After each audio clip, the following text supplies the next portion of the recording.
మహాఘనుడా, స్తోత్రార్హుడా, నా ప్రియమైన తండ్రి, మీ పవిత్ర పాదములకు హృదయపూర్వక వందనాలు. నాకు ఇచ్చిన మహా గొప్ప రక్షణకై స్తోత్రం చెల్లిస్తూ, అనుమతిస్తున్న ప్రతి పరిస్థితికి వందనాలు చెల్లిస్తూ, నన్ను మీ హస్తాలకు అప్పగించుకుంటూ ఈ సమయాన్ని దీవించమని ప్రభువైన యేసుక్రీస్తు నామములో స్తుతించి ప్రార్థించి వేడుచున్నాము తండ్రి. ఆమెన్. ఫిబ్రవరి 1 ఎడారిలో సెలయేర్లు అనుదిన ధ్యానమాలిక. జరిగినది నా వలననే జరిగెను. 1 రాజులు 12వ అధ్యాయం 24వ వచనం. బ్రతుకులోని నిరాశలన్నీ దేవుని ప్రేమ విశేషాలే. Reverend C.A. ఫాక్స్. ప్రియ కుమారుడా, ఈరోజు నీకోసం ఒక సందేశాన్ని తీసుకొచ్చాను. దాన్ని నీ చెవిలో చెప్పని ముసురుకుంటున్న కారు మబ్బులను అది మహిమరథాలుగా మార్చేస్తుంది. నీ అడుగు పడబోతున్న ఇరుకుదారుల్ని మృదువుగా చేస్తుంది. ఈ సందేశంలో 3 మాటలే ఉన్నాయి. దాన్ని నీ అంతరంగంలోకి ఇంకిపోని, నీ తలగడగా అది ఉపయోగపడని. ఆ సందేశం ఏమంటే, జరిగినది నా వలననే జరిగెను. నీవెప్పుడన్నా ఆలోచించావా? నీకు సంబంధించిన వాటన్నిటిలో నా బాధ్యత కూడా ఉంది. మిమ్మల్ని ముట్టుకున్నవాడు నా కనుగుడ్డును ముట్టుకున్నాడు. జకర్యా గ్రంథం 2వ అధ్యాయం 8వ వచనం. స్వేచ్ఛానువాదం. నీవు నా దృష్టికి ప్రియుడువు. యెషయా గ్రంథం 43వ అధ్యాయం 4వ వచనం. అందుకని నీకు సంగతులన్నీ తెలియచెప్పడం నాకెంతో ఇష్టం. నిన్ను శోధనలు ఎప్పుడు ఆటంకపరుస్తాయో నీకు తెలియచేస్తాను. శత్రువు ఎప్పుడు వరదలాగా వచ్చి పడతాడో చెప్తాను. ఇవన్నీ నా వల్లనే జరుగుతాయి. నీ బలహీనతకి నా శక్తిని జోడిస్తాను. నీ పక్షంగా నన్ను యుద్ధం చేయనివ్వడంలోనే నీకు క్షేమం ఉంది. నిన్ను అపార్థం చేసుకునే మనుషుల మధ్య కష్టకాలంలో ఉంటున్నావా? వాళ్ళు నిన్ను లెక్క చేయకుండా నిన్ను ఓ మూలకి నెట్టేస్తున్నారా? ఇదంతా చేయిస్తున్నది నేనే. ఈ పరిస్థితులన్నిటికీ ప్రభువుని నేనే. నువ్విప్పుడున్న చోటికి రావడం అన్నది ఎవరి ప్రమేయం లేకుండా జరిగింది కాదు.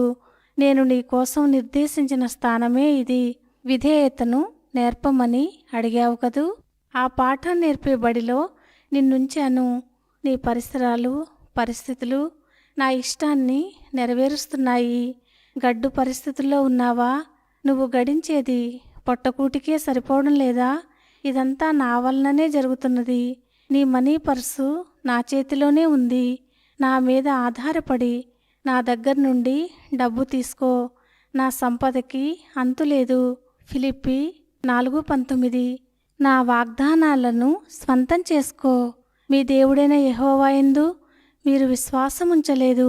ద్వితీయోపదేశకాండం 1వ అధ్యాయం 33వ వచనం అనే మాట నీ పట్ల నిజం కానివ్వకు.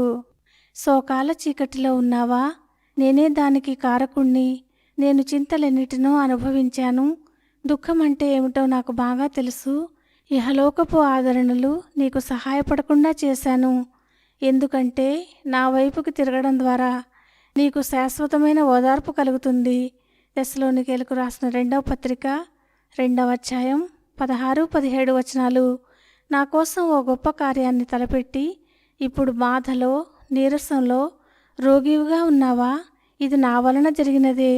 నువ్వు హడావిడిగా తిరుగుతున్న రోజుల్లో నీకు ఏదైనా చెప్పాలంటే సాధ్యపడలేదు.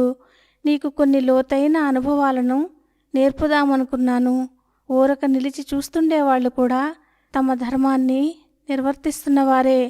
నా సేవకుల్లో గొప్పవాళ్ళు చాలామందిని పనిచేయనివ్వకుండా కొంతకాలం అలా ఉంచాను. తద్వారా ప్రార్థన అనే ఆయుధాన్ని ఉపయోగించడం వాళ్ళు నేర్చుకున్నారు. ఈనాడు నీ చేతుల్లో ఈ నూనె పాత్రను పెడుతున్నాను. ఉచితంగా దాన్ని వాడుకో.